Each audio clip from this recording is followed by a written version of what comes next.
Shalom familia, gracias por acompañarnos en un estudio más aquí en la Biblia en su contexto. Recuerden que estamos estudiando el libro de Números, estamos analizando el contexto y los mandamientos. Este ciclo nos enfocamos principalmente en aprender y escudriñar un poco más sobre los mandamientos que se encuentran en cada una de las porciones. Hoy nos corresponde una porción que es bastante larga, que es desde el capítulo 19, párrafo 1, verso 1, hasta el capítulo 25, verso 9. Es una porción bastante larga, hay mucho para aprender, mucho para seguir aprendiendo y principalmente familia, los invito a que estudien sobre el contexto cultural. Es necesario que aprendamos sobre el contexto para poder entender la esencia de lo que el Eterno quiere transmitirle a su pueblo Israel en este proceso que está aprendiendo sobre los mandamientos. Bien, igual está sucediendo con nosotros familia. Pero no nos vamos a enfocar en toda la porción, sino que nos vamos a enfocar en el capítulo 19, un capítulo bien interesante que por supuesto está relacionado con el templo y vamos a tratar también de descubrir cómo funcionaba todo lo que nos menciona en el capítulo 19 dentro del servicio del templo. Además, quiero que analicemos este capítulo porque en este capítulo se encuentran los mandamientos que corresponden a esta porción. Son 3 mandamientos, de los cuales no vamos a profundizar en todos, nos vamos a enfocar en algunos y vamos a tratar de marcar algunos precedentes. ¿Por qué marcar algunos precedentes con respecto a lo que es el contexto cultural? Porque esto nos va a ayudar a entender el por qué el Eterno da este mandamiento. Y por eso yo quiero invitarlos, familia, que vamos al libro de Números, capítulo 19, y no perdamos mucho tiempo y vamos a analizar sobre lo que nos menciona en Números capítulo 19. Obviamente aquí vamos a hablar sobre las aguas de purificación o como se conoce en hebreo, la pará dumá, la vaca colorada, la vaca rojiza, ¿bien? Y es uno de los mandamientos que podemos decir que no se nos da mucha explicación, pero para poder comprenderlo y tener una luz sobre lo que el Eterno está tratando de hacer con su pueblo, es necesario que analicemos las Escrituras bajo el contexto de Antiguo Medio Oriente. Así que familia, vamos a leer los primeros versos del capítulo 19 para iniciar nuestro estudio con respecto a la pará dumá, a la vaca roja. Adonai habló a Moisés y a Aarón diciendo: esta es la ordenanza de la ley que Adonai ha prescripto diciendo: di a los hijos de Israel que te traigan una vaca alazán, una vaca roja, perfecta, en la cual no haya falta, sobre la cual no se haya puesto yugo. Y a él le sacará fuera del campamento, y la hará degollar en su presencia. Y Eleazar, el sacerdote, tomará la sangre con su dedo y rociará hacia la parte delantera del tabernáculo de reunión con la sangre de ella 7 veces, y hará quemar la vaca ante sus ojos, su cuero y su carne y su sangre. Con su estiércol hará quemar, o sea, la vaca completa será quemada. Luego tomará el sacerdote madera de cedro e hisopo y escarlata, y le echará en medio del fuego en que arde la vaca. El sacerdote lavará luego sus vestidos, lavará también su cuerpo con agua, y después entrará en el campamento, y será inmundo el sacerdote hasta la noche. Asimismo, el que quema la vaca lavará sus vestiduras en agua, y también lavará en agua su cuerpo, y será inmundo hasta la noche. Y un hombre limpio recogerá la ceniza de la vaca y las pondrá fuera del campamento en el lugar limpio, y la guardará la congregación de los hijos de Israel para el agua de purificación, es una expiación. Y el que recogió la ceniza de la vaca lavará sus vestidos y será inmundo hasta la noche, y será estatuto, miren lo que dice, y será un estatuto perpetuo para los hijos de Israel y para el extranjero que mora entre ellos. Bien, recordemos un poquito que en las porciones anteriores también se menciona esto de que la misma ley es para el extranjero como para el natural que habiten juntos. O sea, el extranjero que abrace el pacto va a tener la misma ley. No es algo distinto por ser extranjero, tiene una condición distinta a un natural. Bien, Pero esto es bien interesante porque esto es un estatuto perpetuo, es un jukot. Esto es en el término hebreo de un decreto. Miren cómo empieza, dice, esta es la ordenanza de la ley que Adonai ha prescripto, diciendo. O sea, esto lo podemos entender como que es un decreto real. Es una palabra, jukot es una palabra que determina que es algo que el rey dice que hay que hacer y no hay pretexto. Hay que hacerlo. Y muchas veces los jukot, o en este caso estos estatutos, no se nos da más información de lo que debemos hacer. No nos da explicación el por qué es una vaca roja, por qué se tiene que hacer de esa forma. Es simplemente se hace. Esto es una ley de carácter apodíctico. No se nos dice el por qué. Se hace y se hace. En cambio, vamos a ver que hay otros mandamientos que se nos da un poco más de explicación y que van a ser más que nada como casuísticos, porque es, haz esto para lograr esto. En este caso, haz esto y punto y no preguntes y hazlo. Es simplemente, es un decreto, es algo que no se puede cambiar tampoco, porque es un decreto real. Lo que un rey dice no se cambia. Y esto lo podemos ver en la realeza, digamos, en la tierra, cuando un rey da un decreto, mientras ese rey viva, ese decreto está vigente, hasta que asuma otro rey y haga un edicto que modifique este decreto. Pero nosotros le servimos a un rey que nunca ha muerto y que es un rey que aún está vivo, entonces su palabra es fiel y verdadera y estos decretos aún están vigentes. Bien, pero aquí vamos viendo un poquito que esto tiene que ver con respecto al contexto legal. Esto está hablando de un término legal, pero también para poder entender y tener una luz, como les decía al principio, de por qué tenemos que enfocarnos en el antiguo Medio Oriente, es porque necesitamos comprender qué es el mensaje, por qué el Eterno les da esta instrucción a Israel, por qué nos da esta instrucción. Y que está hablando sobre la contaminación de muerte. Cuando seguimos leyendo, habla sobre la contaminación por un contacto con un muerto. Y nos da este ritual, este proceso que debemos hacer para purificarnos de haber estado en contacto con una contaminación como es la muerte. Pero para entender esto, es necesario que hagamos, o más que nada, marquemos un precedente, unos fundamentos dentro del contexto cultural. Por eso quiero compartirles, familia, estos comentarios con respecto al contexto cultural. Vamos a profundizar un poquito más para entender por qué el Eterno dice simplemente esto se hace así y punto, y no da muchas explicaciones. Y es algo que hasta los sabios de Israel muchas veces no entienden el porqué del protocolo, del procedimiento. Pero al estudiar el contexto cultural nos va a dar una pequeña luz de poder entender qué es lo que el Eterno está tratando de hacer con su pueblo. Y es algo que está tratando de hacer desde el libro de Génesis hasta el día de hoy. Está tratando de hacer algo bien interesante el Eterno con nosotros, con Israel. Miren lo que dice John Walton en su comentario. Dice, ceremonia de la novilla roja o de la vaca roja. El significado de la novilla roja, el animal destinado al sacrificio y cuya sangre sería mezclada con cenizas para servir como medio de purificación de personas que habían estado en contacto con un muerto. Era una novilla. El color rojo puede simbolizar la sangre, pero eso no es seguro. La edad exacta del animal no resulta claro en el hebreo, pero el hecho de que no debía obligársele a tirar del arado ni a hacer otro tipo de trabajo puede sugerir que apenas llegaba a la madurez.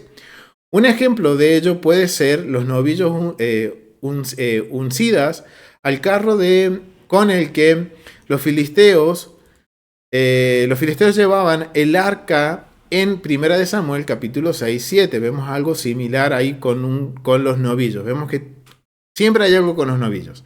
Eran aptos para el sacrificio y por ello podían ser usados en esta prueba de la intención divina. El caso de un homicida desconocido en Deuteronomio capítulo 21, del versículo 1 al 9, lo vamos a ver un poquito más adelante a eso, también requiere el sacrificio de una novilla y el uso de su sangre en un ritual de purificación. La sangre y la inocencia del animal eran la clave para la purificación. O sea, aquí está tratando el comentarista de entender qué es lo que está sucediendo con esta paraduma, con esta vaca o novilla roja. Por lo que podemos ver, esto está relacionado con la purificación. ¿La purificación de qué? No está hablando de la purificación de contaminaciones, podríamos decir, moral o de la inmoralidad, sino que está hablando sobre algo ceremonial, algo ritual. Y que esto es bien interesante porque cuando seguimos viendo con respecto al antiguo Medio Oriente, vamos a darnos cuenta de que esto está muy relacionado, no es muy relacionado, sino podríamos decir que en la cultura general del antiguo Medio Oriente había también una percepción con respecto a la contaminación por muerte. Entonces esto más o menos nos va indicando qué es lo que está tratando de hacer el Eterno. Miren, vamos a leer del capítulo 19, vamos a leer los versículos 11 y 13. Dice, el que tocare cadáver de cualquier persona, y esta es la clave del por qué el Eterno está dando este procedimiento. Dice, el que tocara cadáver de cualquier persona será inmundo 7 días. Al tercer día se purificará con aquella agua, y al séptimo día será limpio. Si al tercer día no se purifica, no será limpio al séptimo día. Todo aquel que toca cadáver de cualquier persona y no se purificare, el tabernáculo de Adonai contamina, y aquella persona será cortada de Israel por cuanto el agua de la purificación no fue rociada sobre él. Inmundo será y su inmundicia será sobre él. Wow, familia, esto es el propósito del por qué el Eterno está dando esta instrucción. Recuerden, porciones anteriores hablábamos de que se presentaron delante de Moisés personas que se habían contaminado con impureza ritual y quedaron por fuera del Pesaj. Y se dio la instrucción de un segundo Pesaj. Esto nos muestra que había una preocupación dentro del campamento de Israel con respecto a la contaminación o más que nada por haber estado en contacto con un muerto. Y ahora la pregunta es, ¿de dónde proviene esto? ¿Por qué existía esta preocupación? Miren, familia, es bien interesante porque cuando profundizamos un poco más en el mundo del antiguo Medio Oriente, nos vamos a dar cuenta de esto. Miren lo que dice el comentarista justamente con respecto al versículo 11. La contaminación por un cadáver. El culto a los muertos estaba muy difundido en el antiguo cercano Oriente.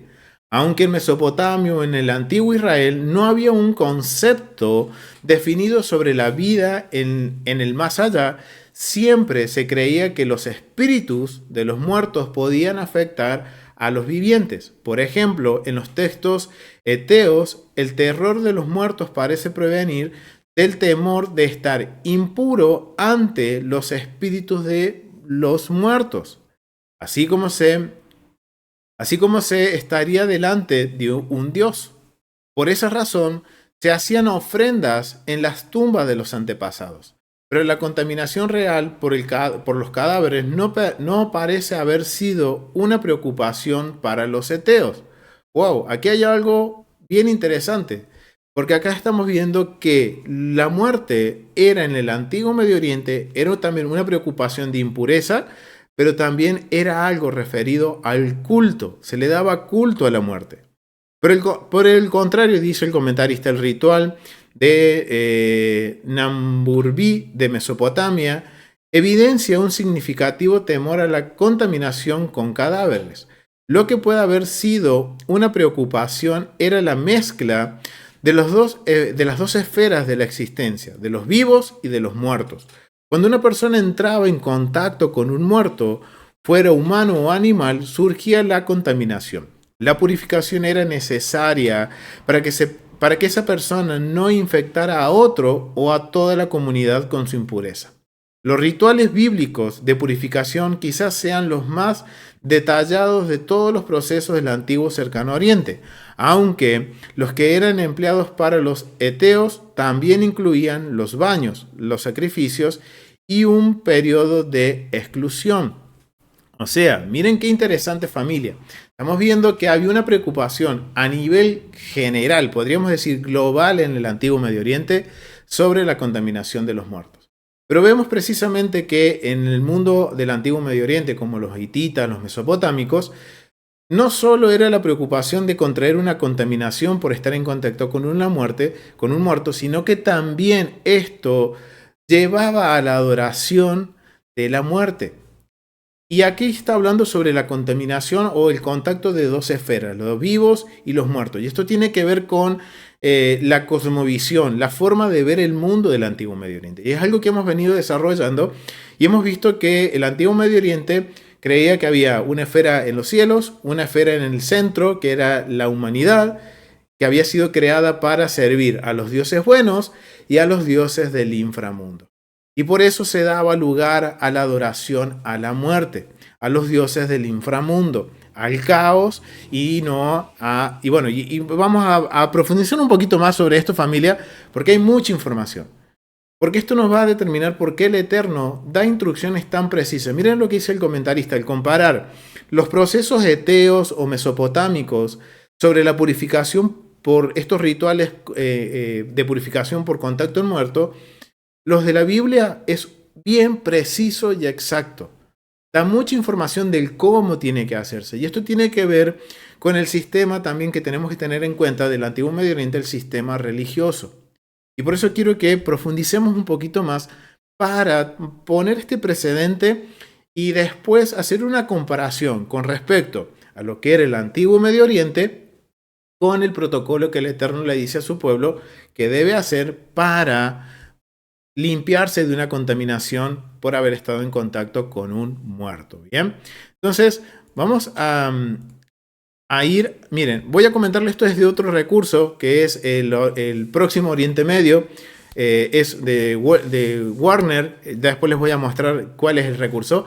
Es muy buen recurso en español porque nos hace un resumen de cómo era la vida cotidiana en el Antiguo Medio Oriente. Y miren lo que dice con respecto a la adoración en el Antiguo Medio Oriente. Está hablando sobre la religión.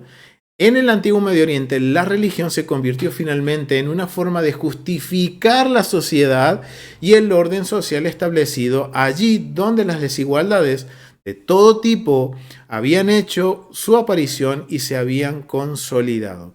Miren lo que dice este comentario con respecto al Antiguo Medio Oriente. En el Antiguo Medio Oriente tenían un sistema religioso. Y todo esto que tenga que ver con adoración y la preocupación con respecto a la muerte en el Antiguo Medio Oriente tiene un carácter religioso, por el cual la religión en el Antiguo Medio Oriente se estableció un método como para justificar la sociedad.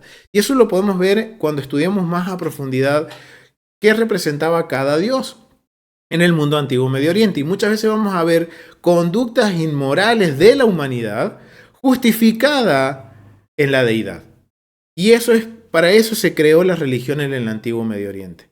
Y no solo eso, sino que también esto estableció un orden social y vamos a ver que también esto genera una opresión social dentro de estas culturas del Antiguo Medio Oriente como los egipcios, como los mesopotámicos, hititas, cananeos, babilónicos, etc. En este sentido, la religión como instrumento de control social se usó en el Antiguo Medio Oriente. Algo que no es muy diferente al día de hoy. Resultaba a lo largo más eficaz que la coacción, o sea, de imponer la fuerza, sino que era más fácil dominar a la masa a través de la religión. Y la represión, aunque no siempre era solamente, había que hacer una mezcla en el Antiguo Medio Oriente. Principalmente la estrategia era lo religioso y cuando se ponía difícil, bueno, había un poquito de coacción. Pero era una forma de establecer un orden social, un control social. Y esto es bien interesante porque cuando uno empieza a profundizar bien sobre las religiones del Antiguo Medio Oriente, nos vamos a dar cuenta que hay algo que empieza a surgir o que nosotros, en nuestra perspectiva del mundo, desasociamos con la religión que es la magia. En el Antiguo Medio Oriente, la magia y la religión iban de la mano.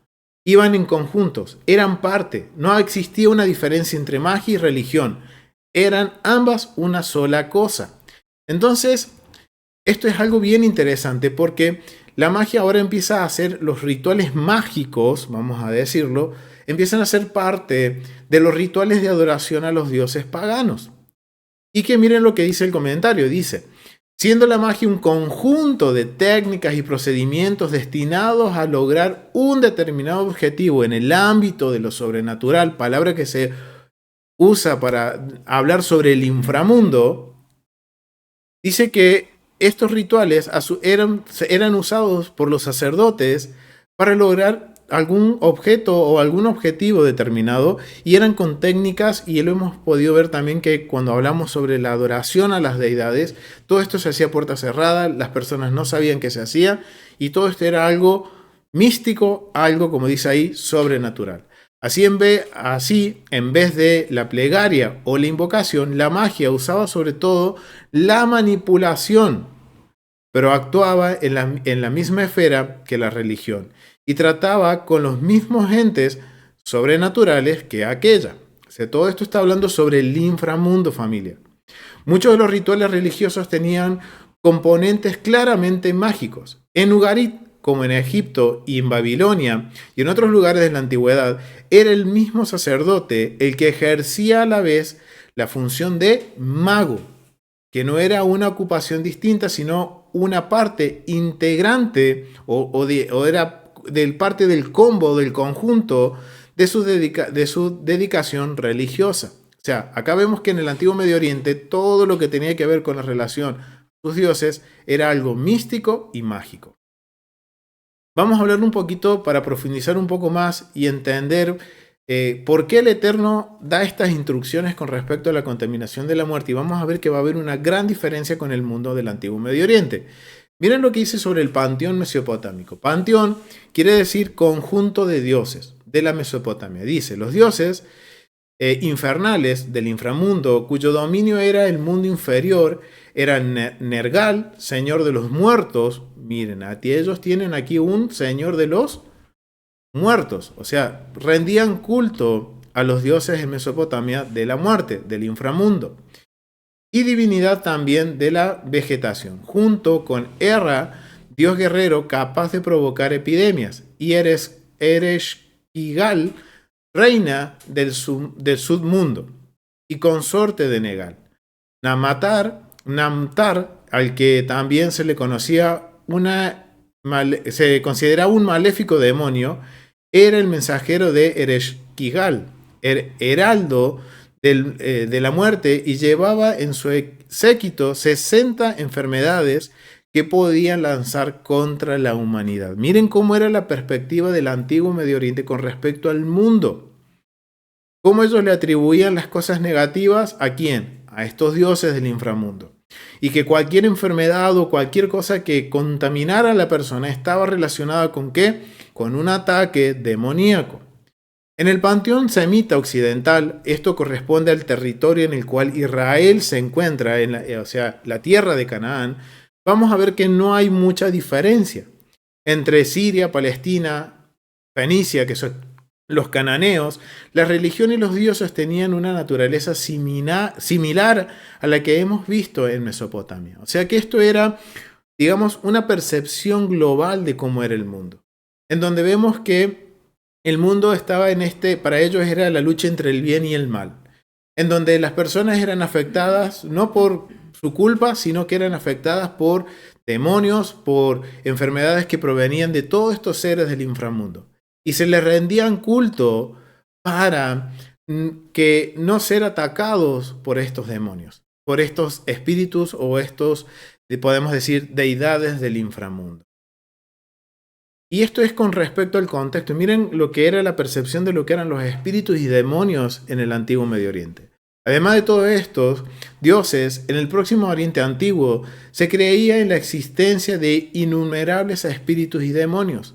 Muy difundida se hallaba la creencia de que toda persona poseía un espíritu tutelar, así como se hallaba potencialmente amenazada por entes maléficos. Los más temidos en Mesopotamia eran los llamados 7 malignos, que bullían por todas partes y amenazaban incluso a los mismos dioses celestes. Ya vemos que acá hay una guerra cósmica. Según la tradición, los demonios Gaia había causado la muerte a Dumuzi o Tamuz en el mundo inferior, o sea, en el inframundo, tras ser entregado por Inanna como rescate. Demonios maléficos eran asimismo los responsables de las enfermedades y otras desgracias que ocurría a la gente. ¡Wow, familia! Miren cuál era la percepción del antiguo Medio Oriente con respecto a las cosas que no eran tan positivas para los seres humanos. La Mashtu era un demonio femenino que arrebataba a los recién nacidos del regazo de sus madres. Wow, y esto es increíble porque cuando empezamos a analizar un poquito más las culturas, vamos a ver que muchas veces el primogénito en el mundo antiguo era ofrecido a los dioses de la fertilidad para asegurar la fertilidad en la familia. Y muchas veces se decía de que un ser, como dice acá la Mashtu, este ser demoníaco, se los llevaba y los mataba. Pero la verdad era que los padres sacrificaban a esos niños por supuestamente poner contento a un dios de la fertilidad. Y se justificaban. Y esto vemos el origen de la religión en el antiguo Medio Oriente. Los que les decía al principio. Esto era para justificar malas conductas inmorales, de lo que el Eterno dice, esto es malo. La sociedad del antiguo Medio Oriente se justificaba en la adoración a sus dioses. Y todo le era permitido. Pero no era porque esas deidades hicieran algo, no, eran de palo, de hierro, eran estatuas, sino que la misma humanidad atribuía su mala inclinación a esas deidades. Algo interesante. También habían espíritus y demonios benignos, o sea, buenos, como en Mesopotámica, en los mesopotámicos en Pazuzu, el dios Pazuzu, rey de los demonios del viento, a quienes asignaban la protección a las embarazadas. Wow, esto es bien interesante porque ahora vemos que dentro del mundo del antiguo Medio Oriente había una preocupación bastante, digamos, más que nada podríamos decir no preocupación, sino ya pasaba a ser idolatría hacia los dioses del inframundo. Y que vemos que habían procesos rituales no muy claros, que eran mágicos, para que las personas sean limpias de toda enfermedad, sean limpias de toda contaminación ritual por estar en contacto con un dios del inframundo. Recuerden que la muerte en el mundo antiguo era el inframundo, era el caos. Entonces, esto es bien interesante porque ahora vamos a conocer cómo era este proceso y este protocolo, que es diferente al antiguo Medio Oriente. Cómo Dios ahora da un proceso detallado de cómo una persona puede quedarse tranquila que ha sido limpia de una contaminación con la muerte. Y el proceso nos va a dar una enseñanza muy, muy clara, familia. Y esto es gracias a que pudimos determinar ahora tener un fundamento con respecto a lo antiguo Medio Oriente.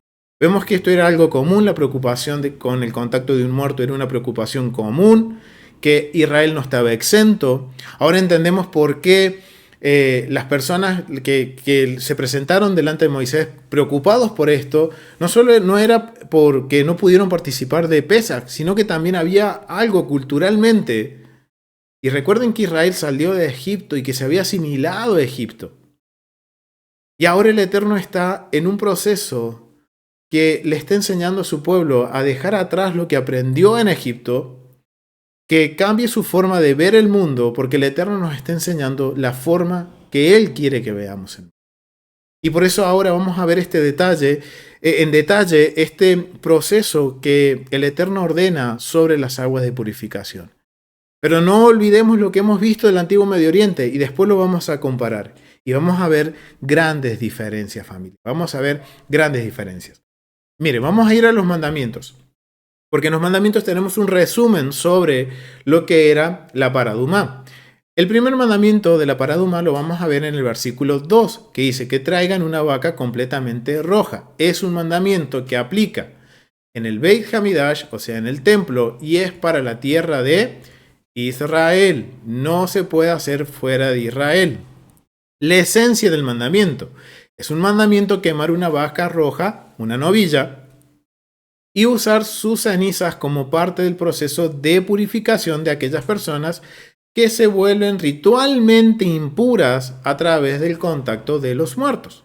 Las leyes. La vaca roja debe tener al menos 3 años. Debe ser completamente roja. Incluso Si los dos cabellos son de otro color, está descalificada. Una vaca a la que se le ha puesto yugo, incluso si no realiza ningún trabajo, no es válido. O sea, miren todo el cuidado que había que tener con respecto al animal. Tenía que ser un animal perfecto, tiene que ser rojo, no puede tener ningún pelito de otro color, ni tampoco ese animal tendría que haber tenido un yugo en su cuerpo. No lo tendrían que haber hecho trabajar. Y es interesante que nos da la edad, nos dice que es de aproximadamente 3 años. ¿Cómo llegan a esta conclusión los sabios? Cuando nosotros vamos al tratado Pará Dumá en la Mishnah, en el capítulo 1, párrafo 1, nos menciona de que había como un debate entre los sabios. Recuerden que los sabios de Israel eran los miembros del Sanedrín. Y el capítulo 1, párrafo 1 dice, Rabbi Eliezer afirma que la ternera que ha de ser desnucada, o en este caso quemada, ha de ser de 1 año, y la vaca de 2. Los sabios, en cambio, enseñan que la ternera debía de ser de 2 y la vaca de 3 o 4 años. O sea, vemos que hay una diferencia, pero se llegó a un consenso de que de mínimo tenía que tener 3 años. El animal debía tener 3 años para ser inmolado, en este caso, para obtener las cenizas para las aguas de purificación. Este animal no entra dentro del sistema de ofrendas regular en el templo. Esto es algo adicional. Esto no es un sacrificio, por eso es que se hace fuera del templo. Vamos a ver que esto se va a hacer fuera del templo. Entonces vemos que el Eterno está dando detalles bien precisos con respecto al animal que se debe presentar, cómo se debe manipular y también los cuidados que hay que tener sobre este animal. Las cenizas de la vaca se dividen en varias partes. Una para ser preservada para las generaciones futuras. Esto se aplica solo a la novilla roja de Moshe Rabenu, o sea, de Moshe. Fue la primera vaca, la primer paradumá. Dice que los sabios de Israel llegan a la conclusión de que fue Moshe quien hizo este protocolo por primera vez, Moshe Rabenu. Una para ser usada para purificación de los Kohanim y otra para la purificación del resto del pueblo de Israel. Las cenizas se mezclan con agua fresca de manantial. Las personas que se purifican eran rociadas con la mezcla de cenizas y agua por otra persona pura en el tercer y séptimo día. Y el séptimo día se sumergía en un mikve para completar el proceso de purificación. O sea, miren cómo el Eterno está dando todo el proceso. Yo me contaminaba con un muerto, me presentaba delante de los sacerdotes, yo tenía que estar aislado 7 días, en esos 7 días, el tercer día tenía que ser rociado, el séptimo día tenía que ser rociado. El séptimo día, cuando yo ya era rociado por última vez, hacía un baño ritual y un baño de purificación y yo ya estaba listo para poder ahora entrar ceremonialmente al templo, cumplir con la pureza ceremonial o ritual. Perspectivas del mandamiento. Este mandamiento se llama Hok, decreto, porque no podemos comprender completamente algunos de sus aspectos. Por ejemplo, aunque las cenizas de la vaca roja purifican a un judío que es impuro, sin embargo contamina a todos los involucrados en la preparación de las cenizas.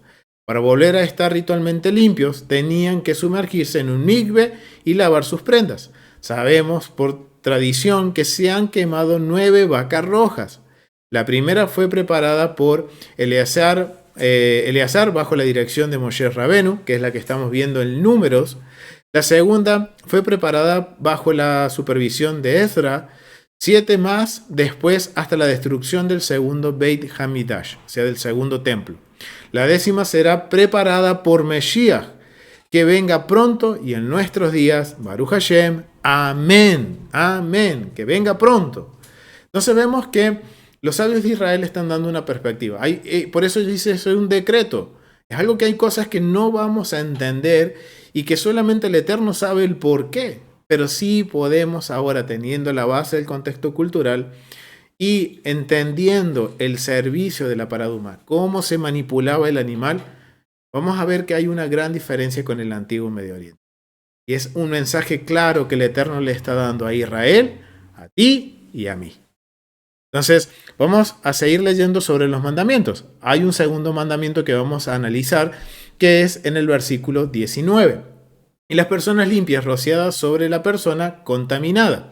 La esencia de este mandamiento es un mandamiento que, primero, aplica en ¿dónde? En el Beit HaMikdash. Solamente es un mandamiento, estos mandamientos de la Paradumá están relacionados con el templo. La esencia es un mandamiento para quien se volvió impuro de un cadáver purificarse con el agua de purificación, la mezcla de las cenizas de la vaca roja y el agua de manantial. Leyes. Esta agua se rociaba no solo sobre la persona contaminada, sino también sobre cualquier prenda o recipiente que estuviera contaminado como consecuencia de haber estado en el mismo edificio o remolque con un cadáver. La persona contaminada, que es una persona impura por un cadáver, la persona contaminada que es impura durará 7 días en ese estado. Y para que él sea purificado, se purifique, debe haber sido rociado en el tercer y en el séptimo día con el agua de la purificación. La aspersión no se hacía directamente a mano. El Cohen tomaría 3 raíces de hisopo, cada rama con un solo capullo, las uniría y sumergería las puntas en el agua purificación y con eso rociaría al impuro. El Cohen apunta las ramas hacia el hombre o las vasijas que requerían purificación. Luego rociaba el agua sobre la persona u objetos contaminados. Para completar el proceso de purificación se sumergía en un mikve, o sea, en una piscina ritual, de purificación ritual, de un baño ritual, el final del séptimo día. O sea, miren qué complejo era. No era tan complejo, sino que era más que nada un proceso. Gracias, amor. Un proceso. Era un proceso. Es mi esposa, familia. Es un proceso. Un proceso en el que había que tener paciencia. Porque este proceso duraba 7 días. Y había que esperar al tercero y al séptimo día para ser rociado y ser de alguna forma, ya poder estar de forma óptima ceremonialmente para yo presentarme al templo. Porque todo esto tiene que ver con la pureza ritual, familia. Yo los invito a que vayan y vean un estudio que hemos hecho sobre la pureza ritual en nuestro canal de YouTube, en los estudios que hemos hecho en la Casa del Padre. La Casa del Padre, pureza ritual y moral, lo voy a dejar en la cajita de descripciones también para que puedan ir y verlo ese estudio y profundizar más entre la diferencia de la pureza ritual y la pureza moral. Estos procedimientos están relacionados con la pureza ritual, con lo ceremonial. No tiene nada que ver con la inmoralidad. Eso es tema aparte, tema para otro estudio. Pero este mandamiento de la vaca roja se relaciona con el tema de lo que es la ceremonia, lo ceremonial, lo ritual. Entonces, ahora vemos que si yo les pregunto, familia, ¿ven alguna diferencia entre el antiguo Medio Oriente y el proceso que el Eterno da? Hay una gran diferencia. ¿Por qué? Porque vemos que, de acuerdo a lo que nos mencionaban los comentaristas del antiguo Medio Oriente y los historiadores, es que todo este proceso de la muerte y lo que era la contaminación era todo algo mágico. ¿En el proceso vemos algo mágico? Pues no. No hay nada mágico. El Eterno dice hay que hacer A, B y C y este es el resultado. Punto. No hay nada mágico. ¿Y cómo sabemos esto? Miren, familia, vamos a analizar el servicio del templo con respecto a cómo se hacía esto en el templo. Y esto nos va a ayudar a entender más y verlo de una forma más práctica y dinámica para entender que el Eterno está haciendo, o más que nada está marcando un precedente contracultural. Ok, si la preocupación es que la muerte, la contaminación por muerte, listo, ok. Mi pueblo lo va a hacer distinto. Mi pueblo no se va a asemejar a las naciones. Mi pueblo no va a atentar con la adoración a los muertos ni a los dioses del inframundo. Esto es algo bien interesante, familia. Y esto, al estudiar el servicio, vamos a darnos cuenta que aquí no hay nada mágico. Es solo lo que el Eterno dice, hay que hacer esto, esto y esto, y el séptimo día ya quedas limpio. Imagínense a alguien que está sincretizado en el mundo del antiguo Medio Oriente, esperando algo que suceda mágico en su vida para pasar de un estado de impureza a pureza, y el Eterno le dice, simplemente espera 7 días Te rociado en el tercero y el séptimo, hazte un baño y listo. Quedaste limpio. Eso es lo que el Eterno está tratando de enseñarle a su pueblo. De que, ok, sí, es una preocupación, está bien, y sí, contamina ritualmente, puede contaminar el tabernáculo como leíamos en Números capítulo 19, pero tiene una solución. Y no es una solución mágica, sino que es algo, un proceso, un protocolo que el Eterno establece para pasar de un estatus de impureza a un estatus de pureza. Y lo interesante es ver cómo esto funcionaba dentro del templo, familia. Así que vamos a ir a la app del templo. Aquí estamos en el atrio de las mujeres. Pero vamos a ir porque este proceso, miren, que uno lee el capítulo 19 y hay muchos detalles que no se nos van a dar.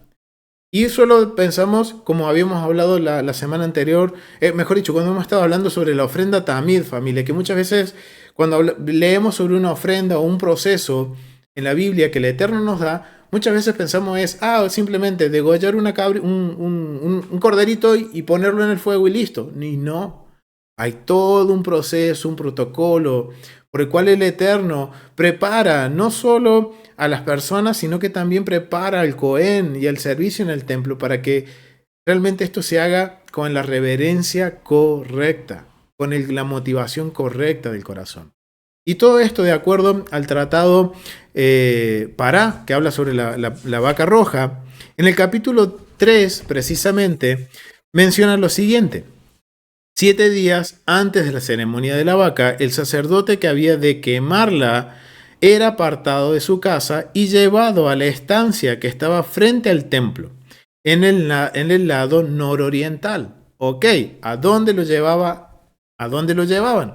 Miren, vamos a ir al mapa para ir un poquito más rápido. Aquí nosotros estamos en el atrio de las mujeres. Vamos a ver que alrededor del templo, del edificio del templo, hay 4 cámaras. En donde tenemos la primera cámara, que es justamente la que estoy tapando yo, que es la cámara de la piedra lavada, la cámara de Aptinas, porque ahí se preparaba el incienso. Este edificio de acá, que está justamente acá, este es el Aptinas. Este edificio tenía 100 codos de largo por 50 de ancho.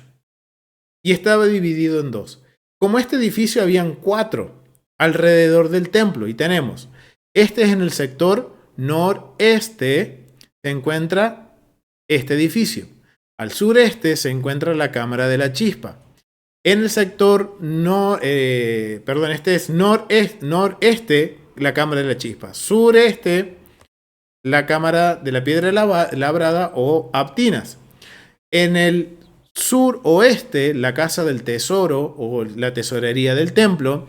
Y en el noroeste, la cámara de alojamiento o la cámara de fuego. Bien. Y estos 4 edificios eran exactamente iguales. Pero en la Mishnah nos menciona en el capítulo 3 del tratado para que el sacerdote, no era necesario que en este caso sea el sumo sacerdote quien inmolara la vaca roja, sino que puede ser cualquier sacerdote. Se escogía uno y a ese sacerdote se lo apartaba de su familia por 7 días y era llevado a este lugar, a la cámara que se llama la cámara de piedra, la cámara del Beit Even, la cámara de piedra. Vamos a ir a esa cámara.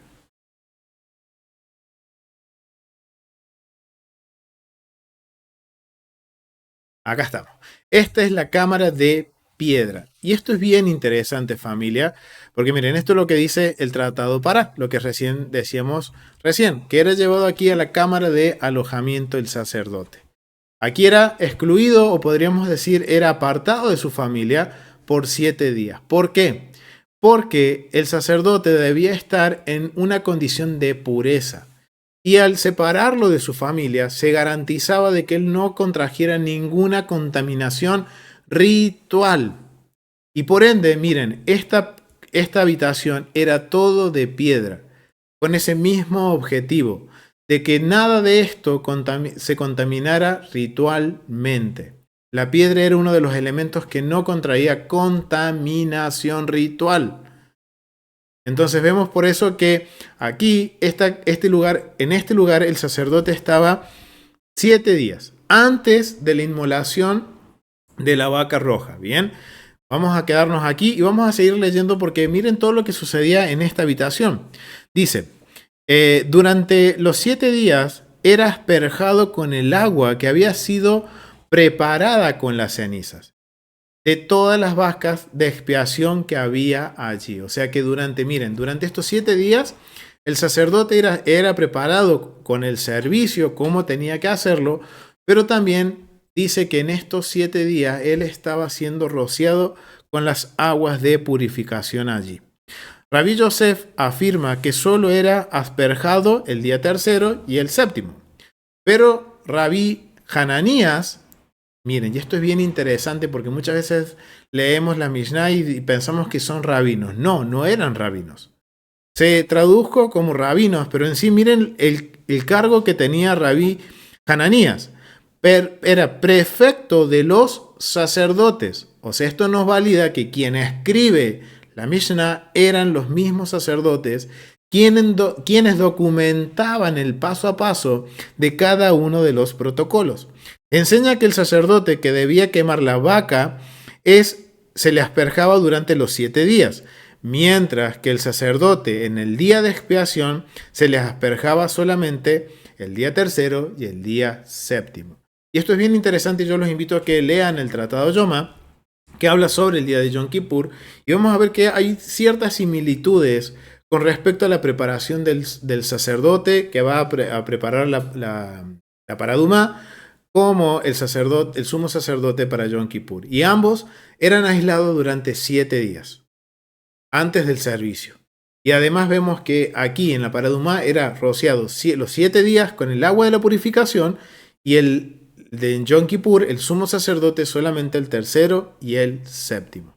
Entonces aquí vemos que en este lugar era en donde estaba por 7 días el sacerdote preparándose para hacer de forma correcta el servicio de la paradumá y además de no contraer y de alguna forma los, digamos, ancianos del templo, los sabios del templo, los que estaban en la autoridad, se aseguraban de que este sacerdote no contrajera ningún tipo de impureza ritual. Bien, entonces miren qué interesante, ¿no? Versículo 2, párrafo 2 dice, había en Jerusalén patios construidos sobre la roca y tenían bajo ellos un hueco por la eventualidad de una tumba en las profundidades. Miren, esto es algo bien interesante y esto lo tomé de otro recurso.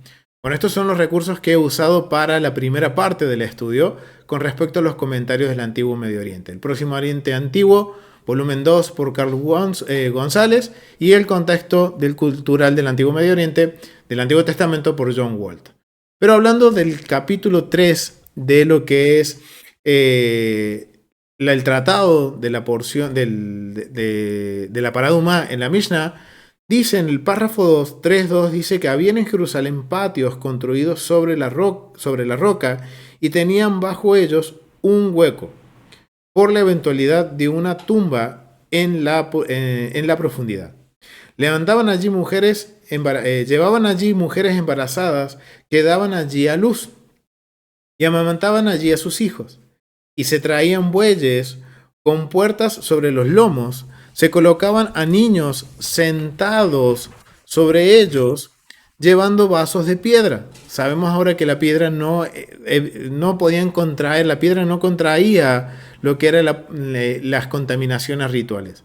En sus manos, una vez llegados a Siloé, descendían y llevaban sus vasos, luego subían y se sentaban otra vez sobre los lomos de los bueyes. O sea, aquí hay otro protocolo. Miren, es algo que en el capítulo 19 no se nos menciona con detalle. Sí se nos menciona que las personas que tenían que hacer el servicio eran personas puras, que no tuvieran ningún tipo de contaminación ritual. Y aquí miren, algo bien interesante es ver que en la construcción del templo, en distintos patios, había este tipo de construcción en arcos. Que vemos que donde dice Tumá, lo que vemos aquí, es contaminación. Esto significa contaminación. Y de esta forma se evitaba que la contaminación se propagara. De alguna forma vemos, por ejemplo, aquí donde estoy yo, me voy a correr hacia acá.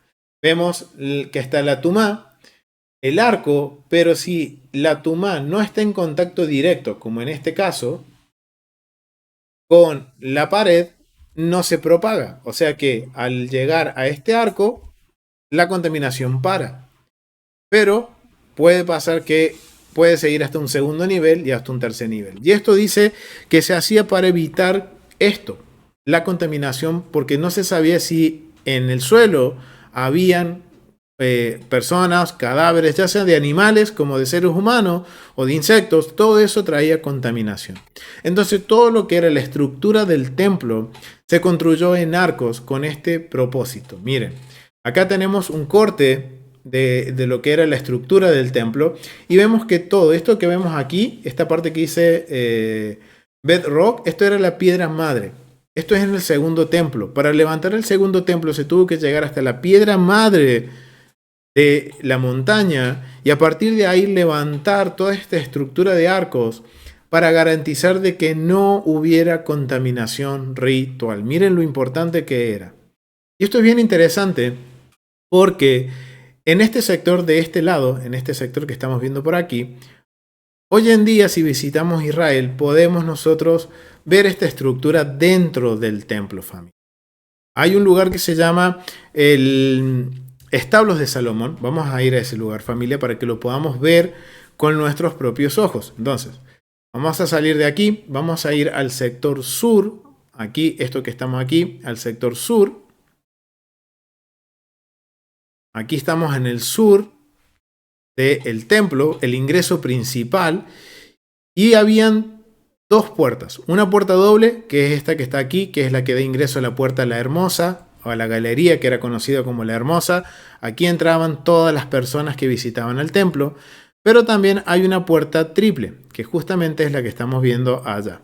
Esa puerta triple nos da acceso a los establos de Salomón, en donde se creía que se almacenaban todos los animales para el servicio diario. Vamos a entrar a este lugar. Y vemos que dentro de este lugar se puede percibir lo que es estos arcos. En el corte vamos a ver aquí, este lugar donde estamos nosotros precisamente se encuentra dentro de este área, familia. Aquí. Estamos por debajo de la plataforma o digamos de los lugares más santos del templo, ¿bien? Y aquí vemos que está todo construido con arcos, ¿bien? Pero miren, vamos a ir hasta acá para seguir viendo. Miren cómo esto es como era toda la parte de los fundamentos del templo. Todo era con elevaciones, todo era por arcos. Y esto daba lugar también a que existiera un sistema de túneles dentro del templo.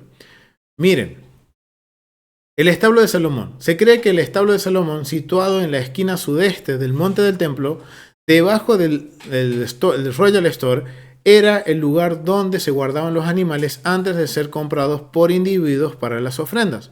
Los animales eran traídos a este gran almacén antes de ser comprados por individuos. Los animales eran traídos hasta el gran almacén a través de una rampa que se extendía desde la esquina sureste hasta la puerta este del complejo de la puerta triple. Esta rampa estaba en el exterior del templo, adyacente al muro del templo. Hace varios años, el área fue convertida por los musulmanes en la mezquita Marwain. Y esta foto, vemos aquí, fue tomada por Joseph Good y el moré Rico Cortés. Y ellos tuvieron esta posibilidad. Así es como se ven esas columnas y podemos decir, esos arcos hoy en día en el templo. Esto todavía está en pie. ¿Por qué? Porque esto era, recuerden, miren cómo estamos viendo aquí en este corte. Todo esto eran cómo se construyó toda la explanada del segundo templo de la reconstrucción de Herodes. Se tuvo este cuidado. Y hoy ha quedado en pie y hoy se puede caminar, si obviamente uno consigue los permisos correspondientes, poder entrar a esta mezquita y poder ver estas columnas y estos arcos. Esto es de la era del segundo templo, de la época de Herodes, primer siglo de Yeshua. Bien, es interesante, ¿no? Entonces ahí nos dice que como estos lugares existían distintos patios, en donde se educaban a los niños. ¿Por qué? Porque de esa forma, estos eran niños que eran sacerdotes. De esa forma se garantizaba de que estos niños siempre fueran puros y estuvieran como su primera misión el de conseguir el agua para la purificación, para mezclar las cenizas.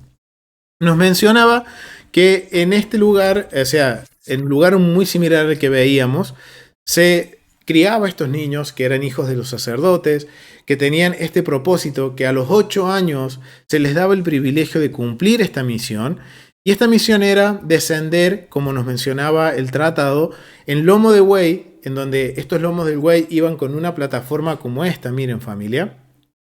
Esto era lo que sucedía con los niños cuando descendían del templo a un punto muy específico en la ciudad de Jerusalén. Ven que sobre los bueyes habían unas tablas como unas puertas, y esto era para evitar que los niños contrajeran una contaminación. Ellos, su primera misión, ellos estaban en un nivel de pureza, digamos, supremo, nunca contrajeron una contaminación, nunca tuvieron que pasar por un proceso de purificación ritual. Por eso es que se tenían tantos cuidados. Y ellos dicen que bajaban al estanque de Siloé. Y dice que lo hacían en estos bueyes y con cántaros o vasos de piedra. Bien, entonces vamos a ir a la app del templo para ver hasta dónde bajaban. Entonces ya vimos como que empezaba el proceso con el sacerdote que fue escogido para esta ceremonia, para este ritual, que era apartado 7 días.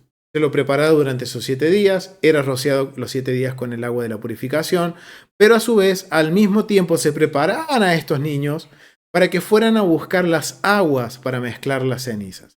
Y estos niños descendían por digamos, desde el templo hacia el sector sur. Ellos descendían, ven aquí este punto que dice piscina de Siloé, justamente por acá arriba. Bien, ese es el punto más bajo de la ciudad de Jerusalén. Ese es el sector sur. Ellos descendían vamos a agrandar un poquito más, familia. Vamos a agrandar un poquito más.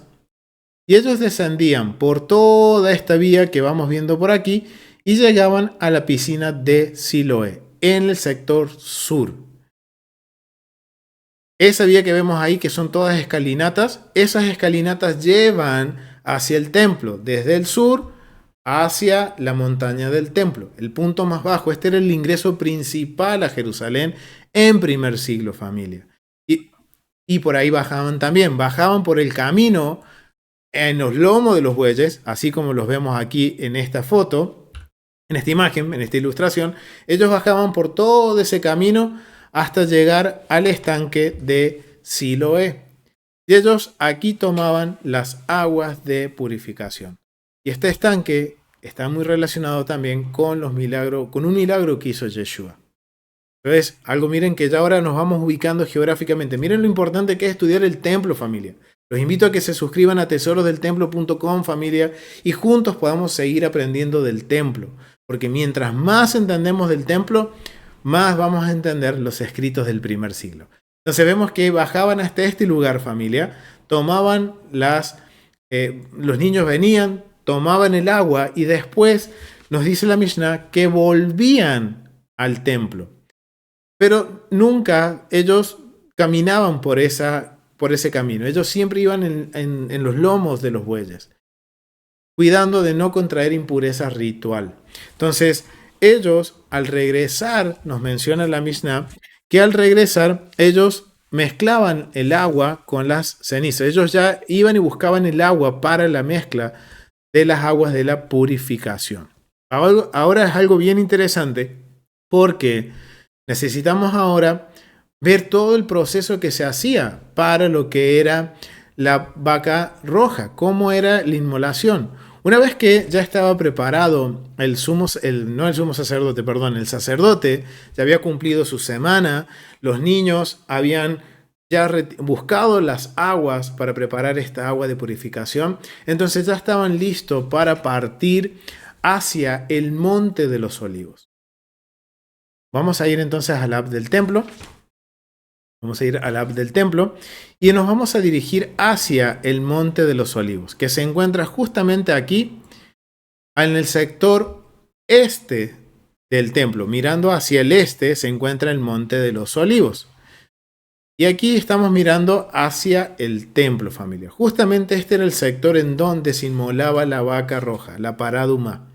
Dice que una vez que cumplía, el tratado pará nos menciona que una vez que se cumplía con el sacerdote cumplía con estos 7 días de aislamiento, el último día, él ya habiendo cumplido ese proceso, él tomaba la vaca, la pará dumá, la vaca roja, junto con sus ayudantes, y caminaba por una rampa que se preparó para que se pudiera llegar desde el templo y cruzar el valle. Ese valle que vemos ahí es el valle de, ese era el valle del Cedrón o el Kidrón.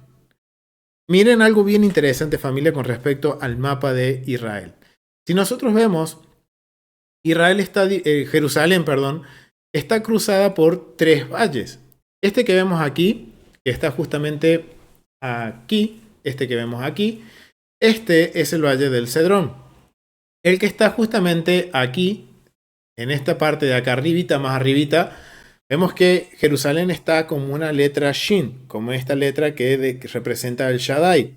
Tenemos uno de los valles que se llama Cedrón, está el Gehenna y el Teropeón en el medio. O sea que Jerusalén estaba dividida por 3 valles. Y el valle más profundo era el valle que dividía entre el templo y el Monte de los Olivos.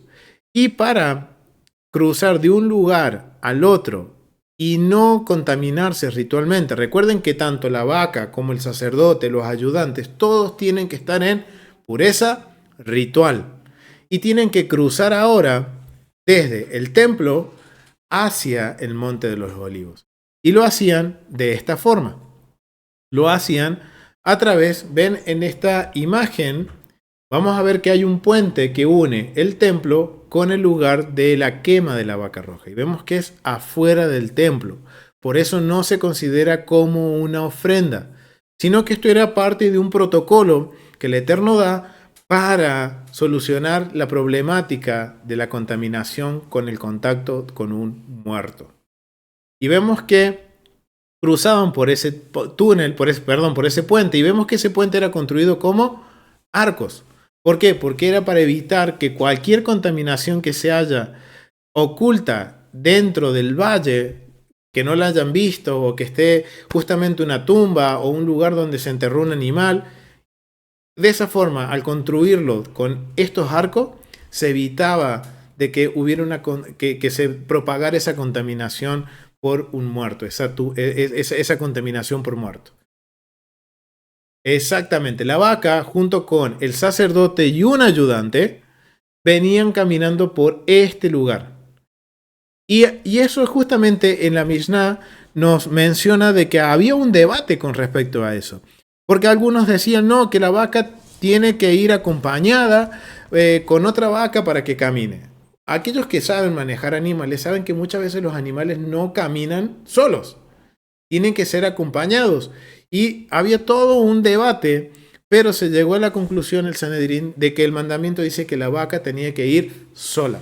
Entonces iba acompañada la vaca por el sacerdote que iba a manipular la sangre, que era el que se apartaba durante los 7 días, y los ayudantes que iban a estar encendiendo el fuego, ayudando al sacerdote a hacer todo este protocolo. Entonces ahora vemos que al llegar aquí se prepara al animal, y miren, voy a dejar la imagen ahí para que vayamos imaginándonos cómo era todo este proceso. Una vez que llegaban a este punto, se preparaba el animal. Dice en el capítulo 3, párrafo 9 del Tratado Pará, dice lo siguiente: se ataba la vaca con un lienzo de junco, una liana, de junco, y se colocaba sobre la pila de leña, así como estamos viendo aquí en la imagen. Dirigían su testus, o sea, su frente, hacia el sur. O sea, miraba hacia el sur, o sea, hacia este lugar. A ver si puedo aquí. Así como está, miren, así como está justamente aquí la imagen. acá, vamos a hacer una cosita, a ver si puedo, acá, esto, una línea. Tenía que mirar hacia el sur, dice, tenía que ver hacia el sur, o sea que acá está la vaquita y justamente está mirando hacia el sur. O sea, hacia este sector tenía que ver la vaca. O sea, su frente apuntaba hacia el sur, dice. Y el morro, o sea, su hocico, hacia el oeste. O sea que, miren, el animal tenía que estar con su frente hacia el sur y su hocico mirando hacia el templo, así como está en la foto. Inmolaba con la derecha y recibía la sangre con la izquierda. Rabí Yehuda dice que acostumbraba a recibir la sangre con la mano derecha y la ponía luego en la izquierda y asperjaba con la derecha. Entonces, una vez que el animal ya estaba puesto sobre la pila, se ubicaba de una forma correcta, mirando, haciendo como una conexión con el templo, el sacerdote que había cumplido los 7 días de aislamiento, degollaba el animal y manipulaba la sangre. Y que cuando manipulaba la sangre, él recogía la sangre, vemos que hay todo un proceso, un protocolo para manipular la sangre. Mojaba, dice, su mano y rociaba 7 veces hacia el templo. Y esto significa que hay una conexión de este ritual con el servicio del templo. Esto es algo que no se hacía por fuera del templo, sino que era algo que estaba relacionado con el servicio a Adonai, que estaba relacionado con respecto al templo. Esto era una señal de que no cabía la menor duda de que esto que se estaba haciendo aquí era parte del servicio del templo, era parte de lo que el Eterno le había ordenado a su pueblo, y no que era algo dedicado a los dioses del inframundo del antiguo Medio Oriente. Una vez más, el Eterno marcando un precedente contracultural, desasociando a su pueblo de toda, podríamos decir, misticismo o más que nada sincretismo con el antiguo Medio Oriente. Por eso es que el sacerdote hace esta manipulación de la sangre y deja claro públicamente de que ese acto está relacionado con lo que se tiene que hacer en el templo. Bien, entonces sigamos leyendo. Dice, manipula con la mano izquierda. Bueno, hay una diferencia entre los sabios, pero resulta que siempre asperjaba con la mano derecha hacia el templo. Una vez terminada la aspersión, sacaba su mano del cuerpo de la vaca, luego descendía y encendía el fuego con astillas. Párrafo 10. Una vez que la vaca había reventado, o sea, se había ya... Recuerden, la vaca solamente se la degollaba, se tomaba la sangre, se hacía este ritual, pero no se retiraba nada de adentro de la vaca, se quemaba por completo. Huesos, piel, carne, la sangre que quedaba todavía adentro, los intestinos, las entrañas, todo se quemaba. ¿Y qué sucede cuando un animal empieza a quemarse? Empieza a inflarse. Empieza a inflarse como un globo. Y eso es lo que está sucediendo y por eso la Mishnah nos relata cuando la vaca revienta, o sea, cuando ese animal ya llega a ese punto, recién ahí dice que se ponía de pie fuera de la hondonada, cogía la madera del cedro, el hisopo y la lana carmesí de púrpura y les decía, o sea, públicamente cuando llegaba a ese punto de quemarse el animal, que ya iba casi a explotar, el sacerdote tomaba en su mano el cedro y el hisopo y le preguntaba a las personas que estaban alrededor, ¿esto es hisopo? ¿Esto es hisopo? ¿Esto es cedro? ¿Este es cedro? Y esto lo hacía 3 veces. ¿Por qué? Porque esto es algo legal también, familia. Para que no quede duda de que se estaba haciendo todo conforme a lo estipulado por el mandamiento. Dice que 3 veces preguntaba por cada una de las cosas que iba a presentar conjuntamente con el animal. Y los que estaban de testigos respondían sí, sí, y 3 veces se le preguntaban y las 3 veces los testigos respondían sí, sí. Y esta forma es como que se hacía todo de acuerdo al modelo. Se aseguraban de que todo era a lo que era al modelo de acuerdo al mandamiento. Párrafo 11. Le ligaban lo ligaban con el resto de la cinta y lo arrojaban en medio del fuego. O sea, todo lo que era el hisopo, el madero de cedro, y lo ataban con el hilo de color carmesí. Una vez que estaba quemado, se golpeaba con bastones y con cirbada o con cribas, o sea, que se destruía. Con masas se estaba destruyendo todo lo que aún no se había consumido por el fuego. Por ejemplo, los huesos se carbonizaban, pero no se consumían. Entonces había que pulverizarlos. El tazón negro dice, una vez que estaba todo quemado, se golpeaba todo con bastones y con masas para que se pulverizara. Rabbi Ismael dice que usaban para ello martillos de piedra. Interesante. El trozo negro carbonizado que tenía ceniza era descuartizado. Si no tenía ceniza, se lo dejaba. Los huesos, en cualquiera de los casos, eran descuartizados, o sea, eran pulverizados. Después se dividía la ceniza en 3 partes, dice.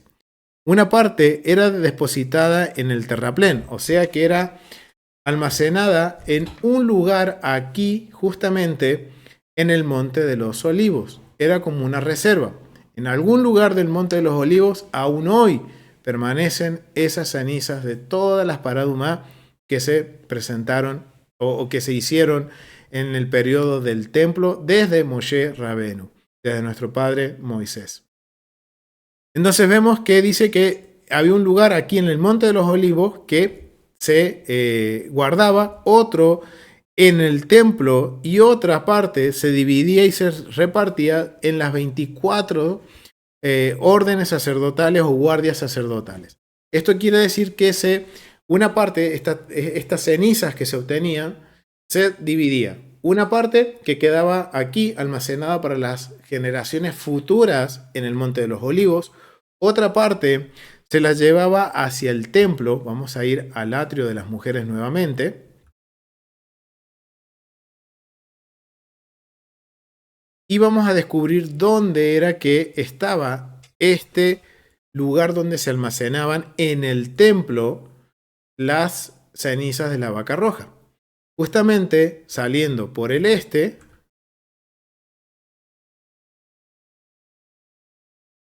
estaban las cenizas de la vaca roja.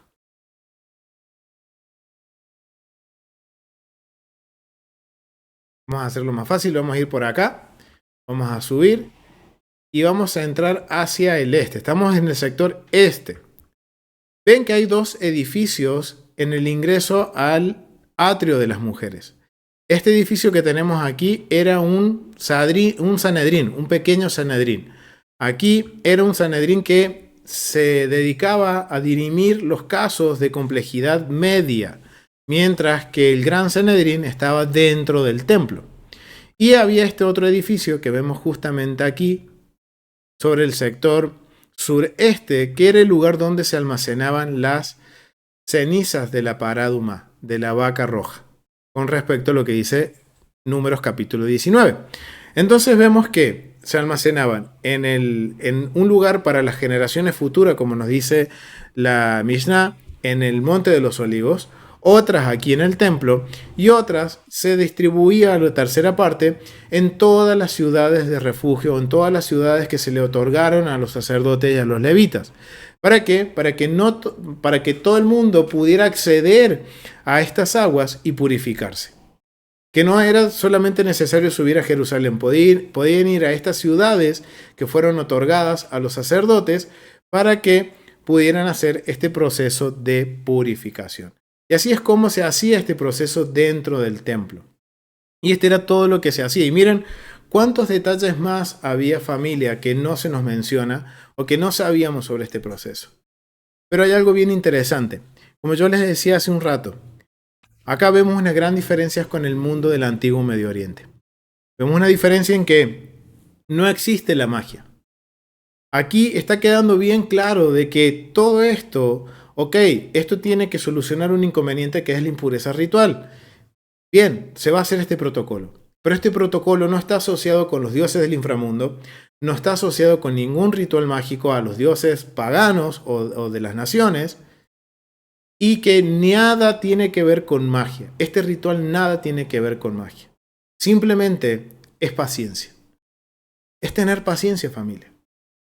¿Por qué? Porque vemos que la persona que contrae impureza tiene que hacer un lapso también de 7 días, en donde tiene que esperar al tercero para ser rociado con las aguas y al séptimo para recién ahí terminar con todo este proceso, hacerse un baño ritual y recién al próximo día poder ya cumplir, ya estar, podemos decir, apto para poder participar en el servicio del templo.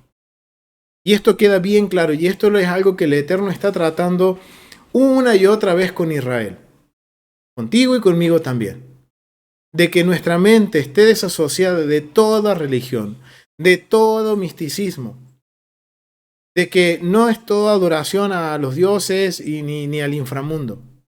El Eterno está dejando bien claro y le está enseñando a su pueblo de que Él es el único Dios soberano, de que todo está sujeto a Él.